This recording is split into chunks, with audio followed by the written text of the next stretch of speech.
water. No? Yung water natin is mas maganda kung meron tayong betadine ihahalo dun sa water. Para at least kahit paano meron tayong antibacterial.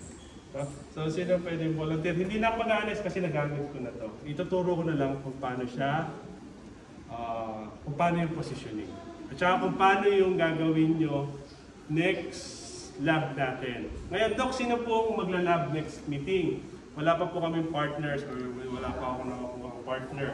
Kung sino may syringe, kung sino may gamit, yun yung magpa-partners. Hindi ko para hintayin lahat magkameron. So next meeting, kung meron na kayong syringe, gusto nyo na mag-lab na kayo para at least nag-create ko na kayo. Ngayon, gusto nyo fair, ako pipili ng partner nyo. Ngayon, make sure lang na kung kayo ang pipili ng partner nyo, make sure yung partner nyo is may syringe. Hindi pwedeng yung isa wala. Then make sure lahat may partner. You have to ask yung mga classmates nyo, sino pang walang partner. Kasi pag meron isang walang partner, ako pa rin ang mag-decide kung sino magiging partner nyo. That day mismo, actually kahit nga dito tayo pipili. Okay? Para fair. Kasi syempre, merong out of place pagka kayo namili. Ha? Sino pwedeng umupo? Ituturo ko lang kung ano yung gagawin next step. Hindi ako mag-aanis. Kaya magala. Upo lang naman. So this one is nagagalaw. You have to pull it din. Para pagka yung medyo yan. Tapos pag uupo yung patient, you have to make sure na hindi sila uupo dito. Isasagad nyo sila. Pupunta doon. Then make sure yung light is hindi sa mata. No? So this one is then again, pag itataas, ibababa, kailangan walang sa ilalim. Kasi kung minsan yung chair, yung chair ko. Yan. Kung minsan yung chair, hindi ko napansin, hindi rin napansin ng clinician. Nandito. So, binababa niya, baka mabali ito. Kung sino yung in charge, gets nyo kaya tayo may kung sino yung may sa chair, siya yung muna nagagod. So you have to make sure na walang maiipit or madadaanan. Huh? Any questions? Ana? Ayos naguli nga. Walang question next Sabi niya wala So next lab natin, ang gagawin natin is infiltration. No? So usually, pinakamadaling gagawin natin. So that's labial ng lower anteriors. So tapos na kayo ng oralada, di ba? Yes. So dapat familiar na kayo sa labial, mesial, distal, no? Buccal, curve of the mouth. Dapat alam niyo na yan. Kasi ang quiz, ang exam nyo is doon. Distal ng tooth number 1-6. Gets niya ako. Infiltrate distal ng tooth number 1-6. Gets nyo? So hindi kayo pwede, hindi sasabihin niyo, Dok, patula ko na hindi ang kahit isa. No? So kailangan familiar kayo. Kasi once na mali, 1-6, saan ba 1-6? Upper right. Upper right, first molar. Siyempre mag-anis ka na, distal or buccal side ng tooth number 1-6. Mag-anis ka na. Pag nag-anis kang ganyan, tapos ang inanis mo isa kabila, baksa ka. No? Then isa pa, tapos meron tayong paper cup, so kasama na siya doon sa mga bibiliin. Yun nga ilalagay ng betadine. So, meron tayong bib. No? This one is, kine-check ko din, kadalasan dito may minus lagi ang clinician. Dalawang side yan. This one is yung shiny side, glossy side. Then the other one is yung absorbent side. Yung glossy side, usually ginagamit namin during dental mission or during surgery, nilalagay namin yan dyan. Para pag nabasa, mag-flow lang siya or pwedeng punasan. Itong isa, hahawakan niya to make sure kung alin yung absorbent tsaka yung non-absorbent. Is nilalagay dito. So, bili na rin kayo ng alligator clip para hindi nagalaw. So, itong absorbent side is dito siya nakalagay para pag dumura yung patient, may pamuna siya. No? So, ang i-honest nyo next lab natin is labial ng lower incisors. So, sasabihin ko kung anong lower incisors, no? So, pwedeng 4-1, 4-2, 3-1, 3-2. So, at least madali lang. 4 lang yung pagpipilian nyo. No? So, for example, tooth number 4-1. Saan tayo mag-anes? Ito is, hindi ko na gagamitin ito. Ituturo ko lang. So, depende sa position nyo. No? Ang pinaka-ayaw ko is yung nakaganto ka. Lalo na sa upper. No? Ayoko na nakaganon. Gagamit tayo ng... Wala na kasi nagamit ko na yung mouth mirror na eh. Sige na. Teka. Hindi na ako makakaya mo. At least may idea ka. Nakikita ko kasi pagka hindi komportable yung pasyente. Dok, may sinasabi po si Kim. Sino? Si Kim po. Ano yan? Tatlo lang po yung mandibular incisor. Okay, no problem. Makikita ka rin naman. Makikita ka rin naman. Pag nakita ko, di sabihin ko, kung na-engage niya, so kunwari, wala siyang 3-1, hindi ko naman papanis sa inyo yung 3-1. Ang ginagamit para mahawakan yung pose. Kasi kung minsan nagpapadocument ako.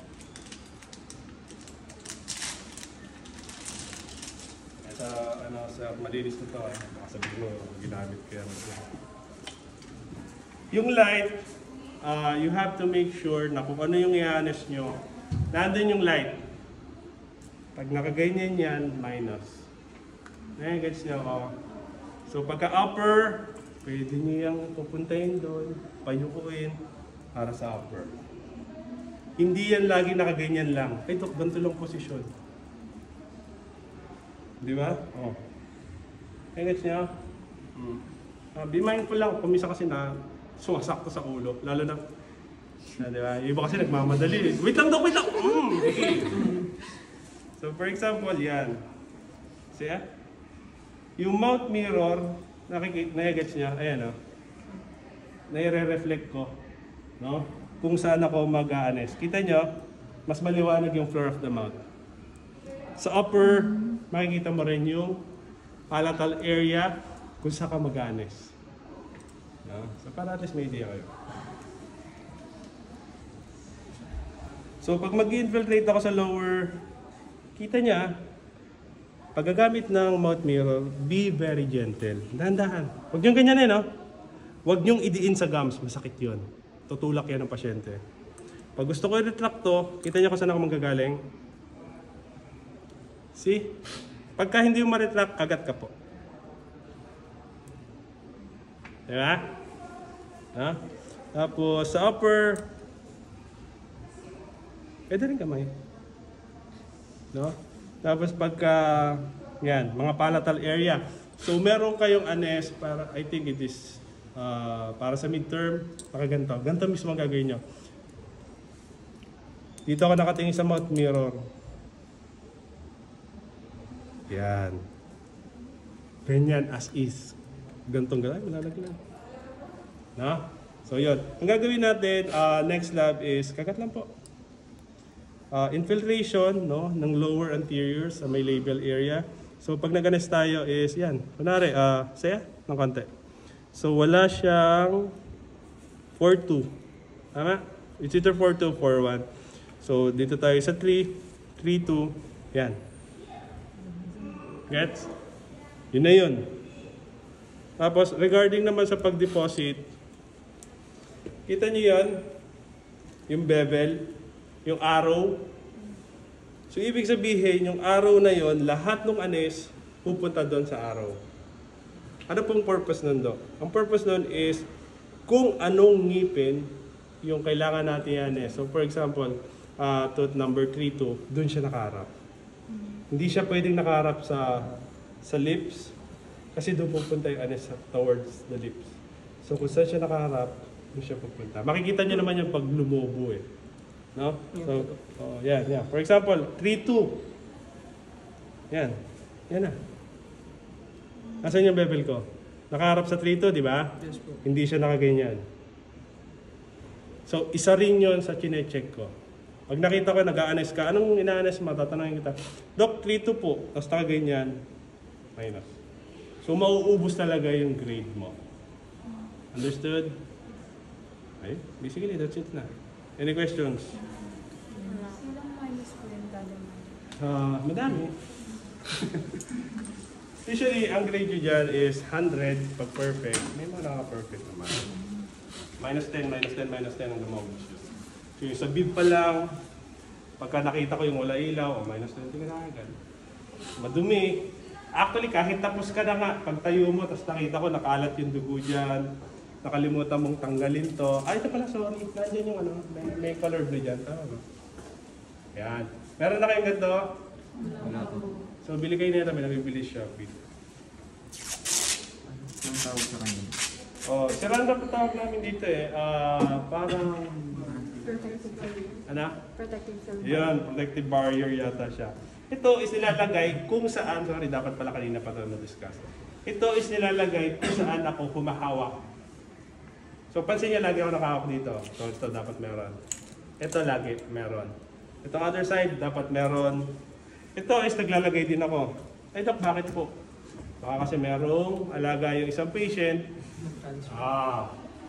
Papalagay din ako dyan kasi hinihila ko yan lagi. Dito nilalagyan ko, ito nilalagyan ko. Kung minsan pag surgery, pinalalagyan ko lahat yan. Kung minsan ito, pinalalagyan ko kasi, di ba? So lahat ng pwedeng hawakan, pati ng patient, ito pinalalagyan ko. Other side, pinalalagyan ko. 3-way syringe, pinalalagyan ko.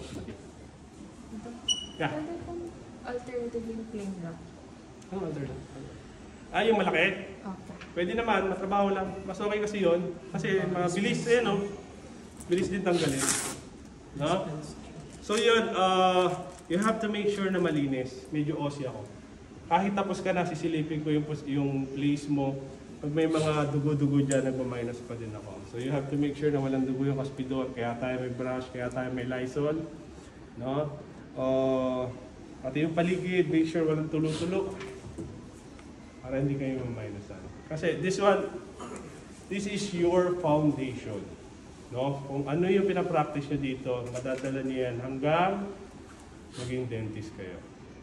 So dito pa lang, practice strict asepsis. Ha? Para safety nyo at safety ng patient. Okay? So next lab, sana meron ng lahat ng syringe.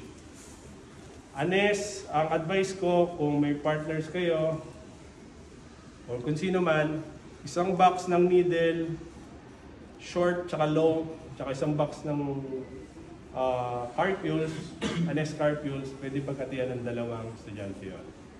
Gusto nyo tatlo, okay lang. Eh baka kasi mabitin ng buong SEM. So usually, isang box, dalawang estudyante, feeling ko kasya na yun. Needle is dalawang klase. So we have the long needle, ito yun. No? So this is gauge 27. So wala na yung gauge dito. Nandun yata sa ano?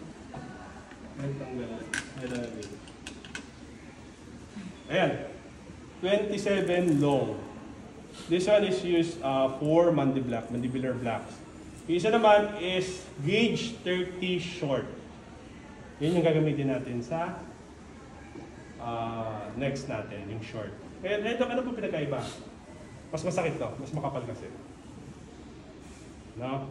Yung mas manipis, okay naman siya. Ang problem, pag masyadong manipis, baka maputol. Lalo na pag yung patient is mabait, ganyan, o yun nangahawi, baka maputol yung needle. So, depende sa case na gagawin niya. No? Then another one pa. Minus pag ganito ha.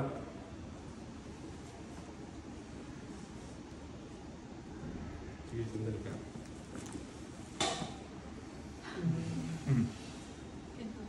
Totoo to, hindi ako nagbibiro. Lalo na sa finance. Minus na kagad yan. No? So, pag nag-honest ako, usually may mga rest ako. Kita niya? Para, di ba? Hanapin niyo kung ano yung rest niyo. Hindi, iba-iba kasi, may maliliit yung kamay. Ako, mahaba kamay ko para talagang gagamba yan. Oh. No? Then, ito yung sa Amarage. Ang galing ko na nga. Ito yung sa Amarage na syringe. Saka yung pag-reshoot, ituturo ko sa inyo next time. Ito yung sa Amaridge na syringe. Ito yung sinasabi nilang naglalak. Ayan. So, ito is kailangan mag-lock para pag mag-aspirate tayo. Kita niyo, nahihila ko. Yun yung purpose niya, nahihila ko. No? Para pag nag-multi-block tayo, yung mga malalalim na anes, pag may natamaan tayo mga vessel or artery, pag nag-aspirate ka, may dugo. Re-retract mo yung needle, itutusok mo ulit.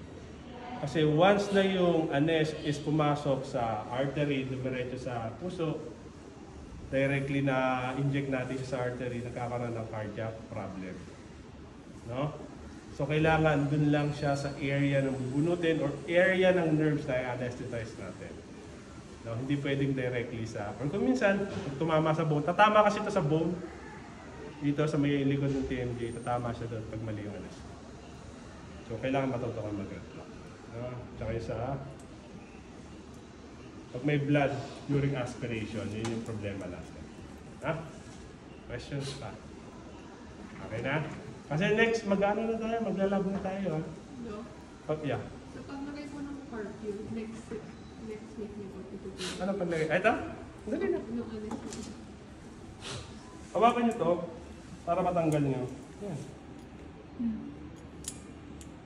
Yan. Tapos, saan nyo nilagay? Magaling na yun.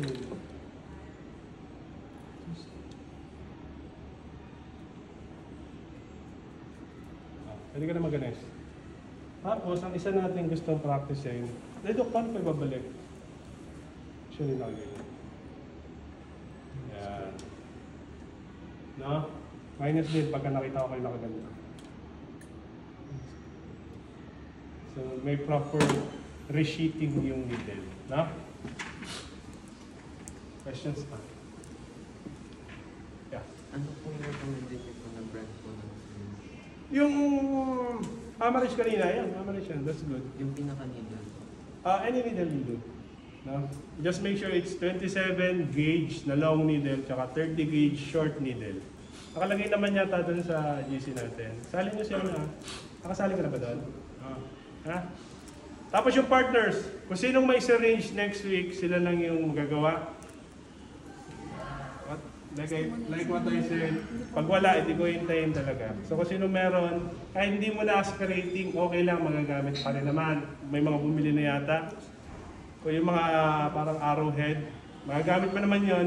Pero sa finals, kailangan ko aspirating na maganda. Yung Amaridge, that's good. Okay yan. Gusto nyo yung 3D, pwede din. Mas mahal lang. Tawa siya. Tapos, yun. Partners, pagka hindi maayos, ako na mamimili kung sino lang yung may mga syringe that day. Pwede kayo manghiram. Kung may mga kilala kayo upper year, kung pahiramin kayo. No? Infiltration pa lang naman tayo. Nakuha lahat ng yung mga possible minuses natin pagka mali. Yung sa bib kailangan tama. Yung non-absorbent at absorbent. No? Yeah. Ano po, Doc? Yung, edi, halimbawa kung up to 100 po, 75 po yung passing po namin. Mauubos yun. Halimbawa lang. Oh. 75. So sa 100, tatlong mali, baksa ka na kagad. Understood? May mga nakaka-perfect. Tama ba? Na? Nara na? Sige ba? Okay naman kayo sa lab, di ba? Nandito naman ako. Hino-hold up ko yan. Pag nakita ko malalim na iniilat, hinahawakan ko yung kamay. Na? Tsaka pag nakikita ko ng yung nagagalan, hinahawakan ko na, hindi ko na pinatutuloy. Baka kasi masugat. Last time may nahiwa yung labit. Nakapunit. No? Tapos yung isa naman parang tumagos sa upper lip. So yun yung mga accidents. Then make sure, sabi sa batch 1, yung consent kay Marian, kumuha kayo, pasign sa inyo. Kasi adult na naman kayo. Para sa mga accidents natin. No? So, nagets nyo. So, wala mo nang makulit pag nandito sa baba. Baka kasi mamaya nag-aanis dito, nagkakulitan dito, nadali. Baka kung saan masundot. No? Baka may maputol, sakit sa ulo. Alright? Questions ba? Yeah. How many minutes po yung prep time? Ayan, para at least may idea ka. So ito, kung makukuha natin ito, so this is 1, 2, 3, 4, 5, 6. bira-bira natin makuha lahat to. Guys, yung gaano kahirap yung laboratory. Kasi may mga, start pa lang tayo eh. Kaya nga gusto ko na kagad kayong mag-start. Kasi once na nandiyan na yung mga nagbubunot, kuminsan tatlo lang dito. Pero kuminsan kinukuha ko talaga to, pinipilit ko, para lang sa anis. Pero pag may mga naging special case, may makakasabay kayo dito. Kaya huwag kayong, kasi hindi lang magagalit, pati yung mga senior nyo, clinician magagalit sa inyo yan. So yun, pag kaya natin itong kunin, ganito yan, ang gagawin ko, okay, start ka na, di ba? Set up ka na. Check ko dito, set up ka na. Ngayon, once na nakatapos ako hanggang dulo, pagbalik ko dito, dapat ready ka na. So ready ka na, okay ka na. Check ko lahat ng gamit mo. Kompleto ba to? Yung mga barrier. Okay ba yung bib? Baliktad ba yung bib? Malinis ba? Nalinis ba yung hospital? Check ko na yung ganyan. Okay, anas mo na yung this. Alam niyo na, oral anatomy. Pasado kayo, di ba? So pag sinabi kong buccal side ng tooth number 26, so yun, please infiltrate buccal side ng tooth number 26. So check na yun. Pag nakita kitang nag-aanis, alam ko na kagad pag mali ka or pag nandito ka nag-aano sa may 1.6, baksak ka na kagad. Once na ipasok mo yung karayom, nag-deposit ka ng mali, baksak na kagad. So, kasi sa board exam, ganun eh. Pag pe-prepin kayo ng ngipin, so you have to make sure na master nyo yung nomenclature natin. No? So, ganun din sa exam nyo at sa practical. Sabihin ko lang, kuminsan may mga will ako para randomize kung ano yung ibibigay kong case. Or lingual ng tooth number 41. Yeah? Hindi ko sabihin, ito yung anes mo. Hindi. Ito, sabihin ko na sa'yo ngayon. I-check ko kung tama yung ginagawa. Make sure yung ilaw is, kunwari yung 1.6 na sinabi ko, sa kanaganes, 1.6. Pwede na i-put to ha. Tingnan nyo ito mabuti ha. Sandal ka. 1.6. Kita nyo kung gaano kalinaw yung 1.6? Kita nyo? Compared kung pag ganyan, kita hindi. Hindi. Ingat ha. Solid dyan sa ulo mo. Kita hindi. Nagigets niya yung purpose ng light. So pag nag-go 1.6 ka, tapos nakaganyan yan, alam ko na kagad na mali ka. Tapos makikita mo yung reflection. Kita ba? Reflection ng bilog na light, mas maliwanag. Yeah. Na? May mga mode mirror ako, ganito kalalaki. Para kitang-kita ka. Gusto yung pumili, okay lang din. No? Then another thing pa, nakalimutan ko sabihin kanina doon sa unang batch. Lalo na sa babae, be mindful. No? Kasi kung minsan nakapatong na doon, syempre may partners kayo lalaki, babae, lalo sa mga lalaki, be mindful lang. Kasi kung minsan nag-honest ka, kasi ako, be mindful lang para hindi pangit tingnan. No? So, ganyan. Kaya kung minsan nakaganyan lang. Tapos positioning, kaliwete ka, basta comfortable sa'yo. Ayun lang naman. Alam ko may mga share na yata sa kabila na kaliwa. Hindi ko sure. Any more questions pa? Okay na? Pwede na tayo mag-lab? Pwede na, no? Next week? Lecture muna tayo, tapos lab. Pag hindi matapos, ganito ang gagawin natin class ha. Lecture lab, kasi yung isang side is magiging patient, di ba? So feeling ko lahat ng unang batch is clinician, yung isang batch is patient. Next meeting, baliktad naman. So parang gano'n. Kaya medyo matagal yung ano natin. Kasi ang gusto ko, marami kayong matutunang mga techniques. Madami kasi madami. So infiltrate muna tayo sa lower, the next is upper. Tapos meron tayo sa may palatal area, tsaka nasopalatin, pinaka-exciting. Tama? Nasopalatin, finals natin is mandiblock. Medyo malalim. Pero sa ako na i-discuss sa finals. Alright? Okay na? We're good? Wala na questions? Meron pa? Tanong na kayo. Yeah. Yung Parkville po, any brand po, basta light na pick po. May mga ganda na RTK, mahal lang. Parang 5,000 yata isang box. Huwag nyo lang gamitin yung pang-surgery ko kasi yung ganun.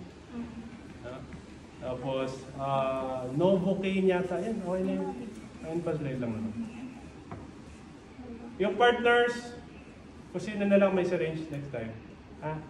Then isa pa, wala tayong ano ha, wala mo lang RT-RT. Kaya gets nyo, pag sinabi ko partners kayo nito, partners kayo. Ha? Kasi sa practice, hindi naman kayo pwede mamili ng patient. So lahat ma-handle niya. May mabait, may hindi, may matare, may hindi. Ha? So yun lang. Tsaka huwag kayo mag-away dito, sa labas. Okay na? Questions pa? Dok, pag nagpa-prepare kayo, kailangan nakatapat lang agad yung ilaw? Or wala pa pong patient doon ako? Pagka na lang, pag nag-start ka na. Ah. Pag kailangan na natin tingnan yung ilaw. Yun lang. Yun lang ano ko, medyo kasi ako sa chair, kailangan lagi malinis. Ito lang yung tine-check kasi ko. Nandidiri kasi ako kung may mga dugo-dugo, kaya plema. So kung minsan, ang ginagawa ko, meron ako parang bowl, talaga ko Sunrox or ng Sunrox with soap, tapos ibubuhos ko dyan. Gusto ko pa nga na, bula-bula ko yan, ganyan, para malinis. Alam ko malinis na malinis, di ba? Ayun yung iba, Lysol. Basically Lysol, spray na Lysol. Tapos iba pa yung diluted na Sunrox, i-spray nyo kasi lahat yan after. Tapos pupunasan nyo. Okay? Alright? Questions ba? Kasi next lab, game na kagad tayo. Meron tayong trash doon sa dulo. So doon yung tatapon lahat, yung parang gray doon. Ayun. Doon yung tatapon lahat. Meron din sariling lagayin yung mga syringe tsaka cartridge. Okay? Ito, katulad nito, may nag-iwan nito. Tatangin ko pa kung sino. Susumbong kay Dr. Alright, kasi nasususpend sa clinic, hindi namin pinag-clinic. Pag iniiwan tong ganito. Ano yung ko pa? Makikita ko naman kung sino nakalagay. No? So after nyo, linisin nyo to para yung sa susunod na gagamit. Questions pa? Okay na? So next week, lecture muna tayo. Tapos laboratory. Ngayon, kung meron na kayong kausap, okay lang din naman na partner. Malaman natin next week kung sino yung may mga gamit. Tatanungin ko naman kasi yung may gamit. Ang problema mo na, pag na-delay ka, baka pag-turn mo na, hindi lang infiltration yung ipagawa ko sa'yo. Sabay-sabay na. So baka hindi pumayag yung patient. Kasi dapat supposedly next week, infiltrate, another week infiltrate. So dapat lahat tayo matapos na infiltration. Ngayon, pag hindi ka pa nakatapos ng 2 weeks na yun ng infiltration, sa next na procedure, isisingit natin yung infiltration. Ngayon, hopefully pumayag yung patient mo. Usually naman pumapayag. Ice coffee lang kapalit. Para hindi magalit. Na? We're good? Nga pala, baka magulat kayo. During ANES, may blood, normal yan. Ha? Minsan kasi pag natusok, may blood na lalabas. So normal yan. Ha? Okay, malaman natin next week kung okay yung laboratory na. Questions pa? Wala na? Paano daw malalaman kapag yung blood na lumabas is normal or nakatama ka na ng artery? Pag artery, madami. Pag normal, parang pag kinuha na kang dugo. Ganun. Okay? We're good? Gloves, dala kayong gloves ha. Latex po or Ay, depende sa inyo. Yung iba kasi may allergy sa powder yata. So kung latex, okay lang din. Wala namang problema. Ikaw, kung ano nyo. Tapos, yun nga, sabi ko, bili ka isang box. Pwede 2 maghati doon. Kung 3, hindi ko na sure. Kasi marami tayong gagawin. Kasi syempre magpa-practice pa kayo para sa exam nyo, di ba? So baka ko lang. Hopefully lahat magawa na natin. Ha? Sabi ko nga kanina, kung konti lang, okay lang, matututukan ko. Pag madami kasi, kailangan sunod-sunod na tayo. Ha? Alright? Very good. Kung wala na question, ayun na.